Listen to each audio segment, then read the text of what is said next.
입니다. 여기는 상해 해민로입니다. 예전엔 정말 북적북적하고 활기가 넘치던 거리였는데 지금은 사람도 없고 가게들도 텅 비어버렸습니다. 거리는 썰렁하고 한산하기만 합니다. 어떤 네티즌은 이렇게 말했습니다. 10년 전 내가 상해에 갔을 때는 사람이 너무 많아서 길 하나 건너는데도 줄을 서야 할 정도였어요. 근데 지금은 완전히 딴 세상이 됐네요. 정말 이해할 수가 없어요. 시골에 사람이 적은데 이 큰 상해에서도 사람이 이렇게 없을 줄은 정말 몰랐어요. 도대체 다들 어디로 간 걸까요?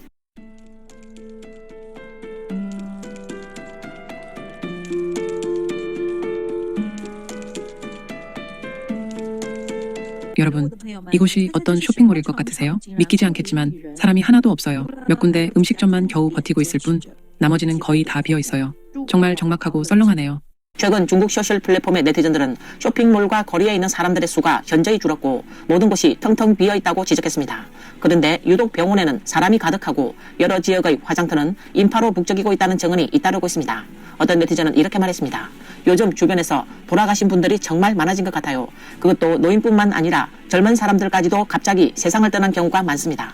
중국 대륙 시민들은 당국이 백신 접종을 강제한 결과 많은 청장년층이 사망하게 되었고 특히 80년대생들의 돌연사가 일상이 되었다고 보고 있습니다. 오늘은 이와 관련된 주제를 함께 이야기해보려 합니다. 중국 춘절 전후로 여러 지역에서 새로운 코로나19 감염 파동이 발생해 많은 시민들이 온 가족이 함께 감염되는 상황을 겪고 있습니다. 중국 관영 매체와 질병통제센터는 현재는 여전히 계절성 독감 바이러스 유행 시기라고 주장하고 있지만 많은 시민들은 이것이 또다시 새로운 코로나19 변이 바이러스의 대규모 확산으로 인한 결과라고 보고 있습니다. 북경 시민 순 씨는 해외 중국어 매체에 전하길 최근에 감염 상황이 심각합니다. 감기에 걸린 사람이 많고 주변에도 여전히 마스크를 쓰는 사람이 꽤 많습니다. 증상은 기침 같은 게 주를 이루고 회복이 더딥니다. 일부 사람들은 이게 코로나 바이러스라고 말합니다. 제 친구 중 한 명이 최근에 심장마비로 갑자기 세상을 떠났어요. 그는 기저질환도 없었는데 말이죠. 우리는 이게 바이러스와 관련이 있을 거라고 의심하고 있습니다. 최근엔 저의 장모님도 돌아가셨습니다. 라고 말했습니다. 하북 보정시민 장 씨는 지금 감기 증상이 예전에 코로나 확진됐을 때 증상이랑 똑같아요. 예전엔 감기에 걸리면 머리가 아프거나 열이 나거나 콧물이 나기도 했죠. 그런데 지금은 그런 게 아니라 온몸이 쑤시고 아픕니다. 제 아내는 막 감기에서 회복됐어요. 하지만 많은 사람은 감기에서 폐렴으로 사망했고 장례식장은 지금 정신없이 너무 바쁩니다. 라고 말했습니다. 강소성 지역의 의사 장량은 지금은 30, 40대 사람들이 심근경색이나 뇌경색으로 갑자기 사망하는 경우가 많아졌습니다. 사실 이런 현상은 팬데믹 당시부터 수가 확 늘기 시작했어요. 이런 분들은 평소에 건강도 좋고 기저질환도 없고 아주 건강한 체격을 가진 사람들이 많습니다. 저희가 접한 사례들 중에도 이분들이 종사하던 직장도 크게 힘든 곳은 아니었고 대부분 공공기관이나 공기업에 다니는 사람들이었습니다. 라고 밝혔습니다. 장량은 이어서 건강했던 청장년층이 아무런 징후 없이 갑자기 세상을 떠난 경우가 많아요. 일반적으로 심장에 문제가 생긴 환자들은 아주 빠르게 사망에 이릅니다. 저희가 접수한 사례들을 보면 예를 들면 어떤 사람이 병원 로비에서 심장이 불편하다고 느끼고 응급실로 들어간 지 몇 분 만에 숨지는 경우도 있었습니다. 심장 문제는 제어하기가 정말 어렵습니다. 중국은 인구 기반이 워낙 크다 보니 한 도시에서 1년에 수만 명이 더 사망한다 해도 사회적으로 큰 주목을 받지 못합니다. 라고 말했습니다. 중국의 각 연령대 사망률 통계 자료에 따르면 1980년대 출생자의 사망률은 5.2%, 1990년대 출생자의 사망률은 3%로 나타났습니다. 중국에서 가장 큰 병원의 현황을 살펴보면 많은 사람들은 중국 최대의 병원이 상해나 북경에 있을 것이라고 생각하지만 실제로는 정주에 있습니다. 정주대학 제1부속병원은 중국 최대 병원일 뿐만 아니라 아시아 최대 병원이라는 타이틀까지 내세우고 있습니다. 다음의 세 가지 수치를 보면 왜 이 병원이 최대라는 타이틀을 가지고 있는지 알 수 있습니다. 하루 매출액이 6천만 위안을 넘고 병상 수는 1만 개 이상이고 외래 환자 수는 4만 명 이상에 달합니다.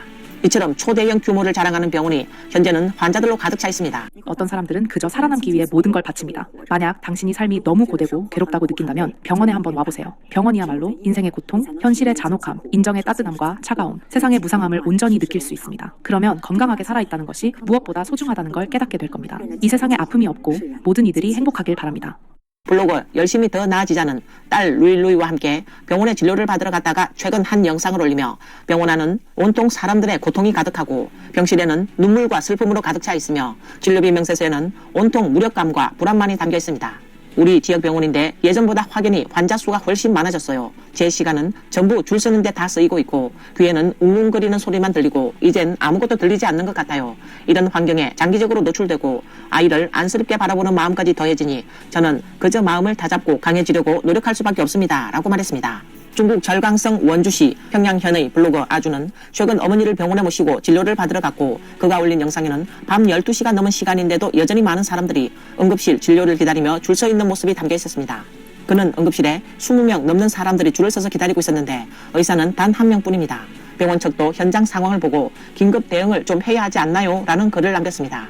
북경 시민 왕 씨는 해외 중국어 매체에 얼마 전에 장례식에 참석했는데 장소는 다싱 화장장이었습니다.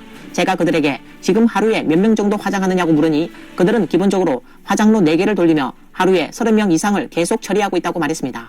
요령성 안산에 거주하는 류 씨는 현지 화장장은 사람들로 가득 차 있고 조문객들도 끊이지 않고 있습니다.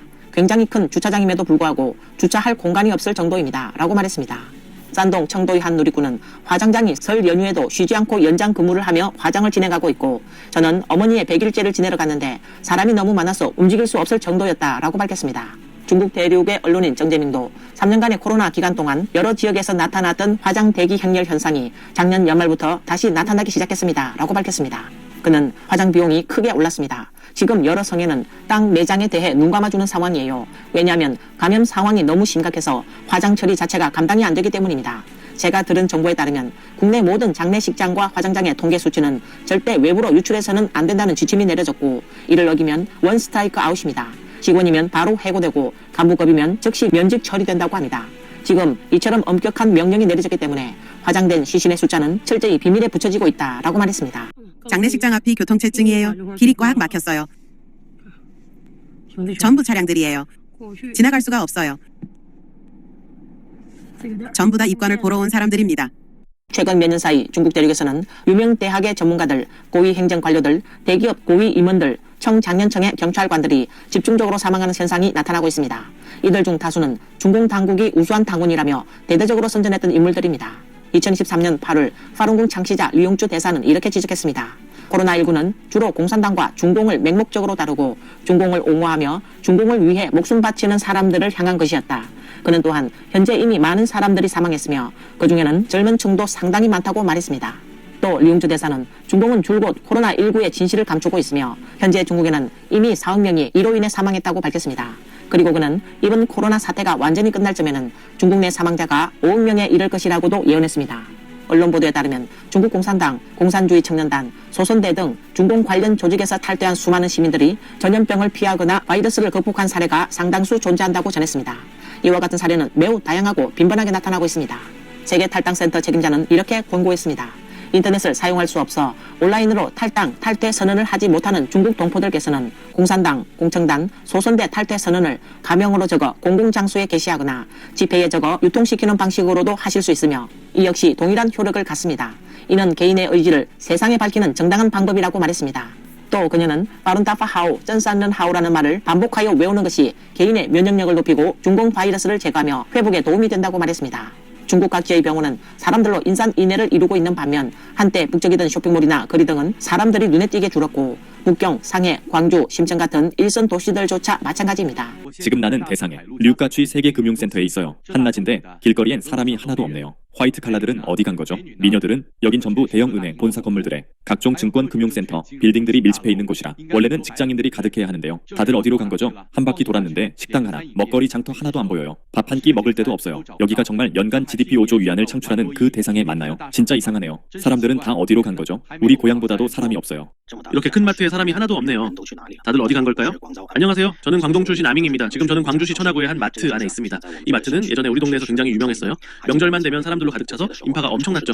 그런데 지금 보시면 아시겠지만 폐업한 가게는 문을 닫았고 양도한 곳도 많아요. 정말 아무 소리도 들리지 않을 정도로 조용하고 사람 그림자도 안 보입니다. 네, 사실 딱 3년 전 그러니까 코로나19 사태가 터지기 전만 해도 이 마트 장사는 엄청 잘 됐어요. 작은 분점도 몇 개 생겼을 정도였죠. 그런데 지금은 코로나 이후 사람들의 소비 습관 변화 때문인지 이 마트의 다른 분점들은 다 문을 닫고 철수했어요. 이제 남은 건 이 큰 본점 하나뿐인데 이것도 오래 버티지 못할 것 같아요. 자, 보시는 것처럼 유동 인구가 거의 없고요. 마트가 크면 임대료도 만만치 않을 겁니다. 이 건물이 총 4층이고 층마다 수천 제곱미터는 됩니다. 여러분, 지금 대상해의 실물 경제 상황을 보여드릴게요. 자매들, 여기는 상해 칠보로예요. 한때는 가게 하나 얻는 것도 하늘의 별 따기였는데 지금은 아무도 관심도 없어요. 시장 전체가 점포 임대 전단지 투성인데 심지어는 임대료도 안 받고 그냥 들어와서 관리비만 내면 쓸 수 있다고 해요. 그런데도 사람이 안 들어옵니다. 시장 전체 점포 임대율이 10%도 안 돼요. 우리 라이브 방송 스튜디오가 2층에 있는데 100제곱미터 정도 되는 큰 공간을 1년에 2만 위안에 빌렸어요. 그런데 이런 실물 상점 대체 어떻게 운영하겠어요?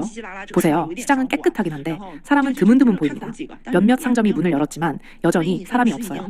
실물 경제가 이렇게 망가진 건 도대체 무슨 이유 때문일까요? 저도 이해가 안 가요.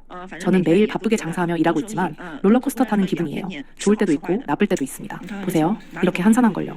지금 북경에서 제일 무서운 건 집값 하락이 아니라 아예 집이 안 나간다는 거예요. 북경에서도 집이 안 나간다고요? 우리 아파트 단지만 봐도요. 예전엔 방 2개짜리 월세가 6천 위안이었는데 세입자 계약이 끝나기도 전에 다음 사람하고 바로 계약했었거든요. 집주인이 끊김없이 바로 세 줬다는 거네요. 맞아요. 예전엔 빈집이란 게 없었어요. 그런데 지금은 마음 놓고 중개업소들에 맡겨놓기만 할 수 없어요.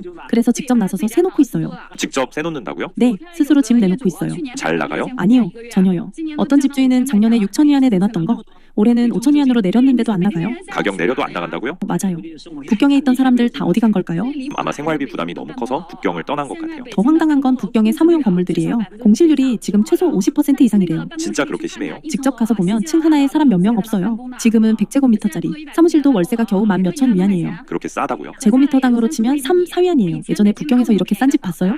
지금 북경의 임대 시장은 완전히 무너졌어요. 정말 집 세놓기 너무 힘들어요. 저도 집주인으로서 이렇게까지 비굴해본 적은 처음이에요. 세입자들 하나같이 태도가 엄청 오만합니다. 예전엔 내가 마음에 안 들면 그냥 나가라고 하면 됐는데 요즘엔 세입자가 기분이 나쁘면 바로 재계약 안 해버려요. 그러면 다음 세입자 구하기가 너무 힘들어요. 그래서 이제는 오히려 세입자 비위를 맞춰야 해요. 애원까지 해야 해요. 제가 세 주려는 집 한 채가 있는데 같은 단지 같은 구조의 집이 2023년에 월세 17,000위안까지 받았는데 작년엔 15,000위안으로 내려갔어요. 그래서 저는 13,000위안에 전체 임대를 하려고 했는데 도저히 나가지 않으면 어쩔 수 없이 방을 쪼개서 세를 놓았죠. 그런데 그중 한 방은 아직도 비어있어요. 5개월째예요. 저는 3,000위안에 내놨는데 세입자가 하는 말이 내 예산은 2,500위안입니다. 괜찮으면 볼게요. 아니면 서로 시간 낭비하지 맙시다 라고 하더라고요. 게다가 지금 살고 있는 세입자들도 계속 귀찮게 해요. 매일 같이 월세 좀 내려달라고 하고 안 내려주면 계약 연장 안 하겠다고 협박하듯 말해요.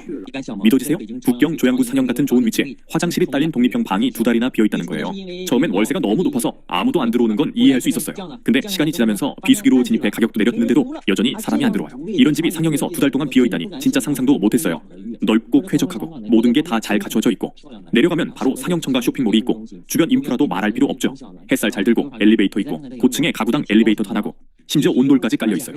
지금처럼 햇살 잘 들면 방이 꽤 따뜻해요. 오늘 뉴스는 여기까지입니다. 시청해주셔서 감사합니다.